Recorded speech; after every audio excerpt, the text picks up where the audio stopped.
Hello दोस्तों। आज की कहानी आपका दिल छू लेगी।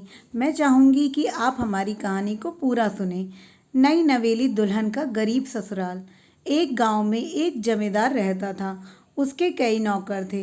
नौकरों में से एक रामू भी था। गांव में लगी बस्ती में बाकी मजदूरों के साथ रामू भी अपने 5 लड़कों के साथ रहता था।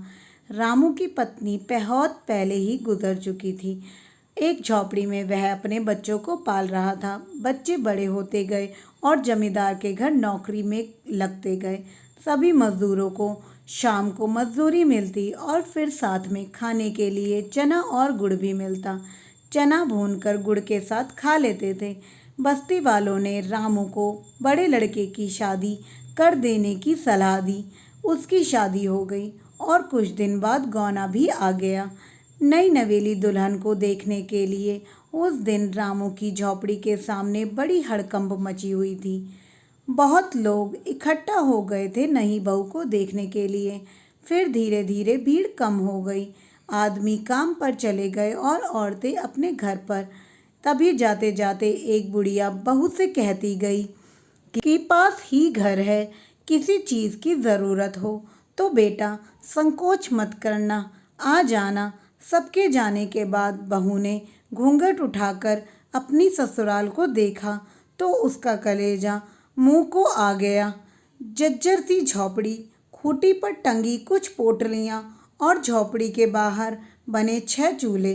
रामू और उसके सभी बच्चे अलग अलग चना भूनते थे। बहू का मन हुआ कि उठे और सरपट अपने गांव भाग चले, पर अचानक उसे सोचकर धक्का लगा कि मायके में कौन से नूर गड़े हैं। माँ है नहीं, भाई भौजाई के राज में नौकरानी जैसी जिंदगी तो गुजारनी होगी। यह सोचते हुए वह गला फाड़कर रोने लगी। रोते रोते थक कर शांत हुई। मन में कुछ सोचा। पड़ोसन के घर जाकर पूछा, अम्मा एक झाड़ू मिलेगा? बूढ़ी अम्मा ने झाड़ू, गोबर और मिट्टी दी। साथ में अपनी पोती को भेज दिया। घर जाकर बहू ने एक चूल्हा छोड़ बाकी सभी चूल्हे फोड़ दिए। सफाई कर गोबर मिट्टी से झोपड़ी और दुआर लीपा। फिर उसने सभी पोटलियों के चने एक साथ मिलाए और अम्मा के घर जाकर चना पीसा। अम्मा ने उसे साग और चटनी भी दी। वापस आकर बहू ने चने के आटे की रोटियां बनाई और इंतजार करने लगी। रामू और उसके लड़के जब घर लौटे तो एक ही चूल्हा देख भड़क गए। चिल्लाने लगे कि इसने तो आते ही सत्यानाश कर दिया, अपने आदमी का छोड़ बाकी सबका चूल्हा फोड़ दिया। झगड़े की आवाज़ सुन बहू झोपड़ी से निकली। बोली, आप लोग हाथ मुंह धोकर बैठिए, मैं खाना निकालती हूँ। सब अचकचा गए। सभी लोग हाथ मुंह धोकर बैठ गए। बहू ने पत्तल पर खाना परोसा, रोटी, साग, चटनी। बहुत दिन बाद उन्हें ऐसा खाना मिला था। खा पीकर सभी लोग सोने के लिए चले गए। सुबह काम पर जाते समय बहू ने उन्हें एक एक रोटी और गुड़ दिया। चलते समय रामू से उसने पूछा, बाबूजी, आप मालिक आप लोगों को चना और गुड़ देता है क्या? रामू ने बताया कि मिलता तो सभी अन्न है, पर वे गुड़ और चना ही लाते हैं, आसान रहता है खाने में। बहू ने समझाया कि सब अलग अलग प्रकार का अनाज लिया करें। देवर ने बताया कि उसका काम तो लकड़ी चीरना है। बहू ने उसके घर के ईंधन के लिए भी कुछ लकड़ी लाने के लिए कहा।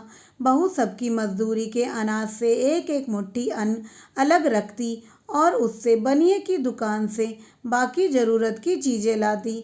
रामू की गृहस्थी बहुत अच्छी चल पड़ी। एक दिन सभी भाइयों और बाप ने तालाब की मिट्टी से झोपड़ी के आगे का बाड़ बनाया। बहू के गुड़ गांव में चर्चित होने लगे। जमींदार तक यह बात पहुंची। वह कभी कभी बस्ती में आया करता था। आज वह जग्गू के घर की झोपड़ी के पास उसकी बहू को आशीर्वाद देने गया। बहू ने पैर छूकर प्रणाम किया तो जमींदार ने उसे एक हार दिया। हार माथे से लगाकर बहू ने कहा कि मालिक, यह हमारे किस काम आएगा? इससे अच्छा होता कि आप हमें 4 लाठी जमीन दिए होते। झोपड़ी के दाएं बाएं तो एक कोठरी बन जाती। बहू की चतुराई पर जमींदार हंस पड़ा। बोला, ठीक है, जमीन तो रामू को मिलेगी, पर यह हार तो तुम्हारा हुआ। मैंने तुम्हें उपहार रूप में दिया है, इसे अपने पास ही रख लो। औरत चाहे घर को स्वर्ग बना दे चाहे नर्क। मुझे लगता है कि हर घर की कहानी औरतें ही लिखती हैं। वीडियो को लाइक, चैनल को सब्सक्राइब करें। धन्यवाद।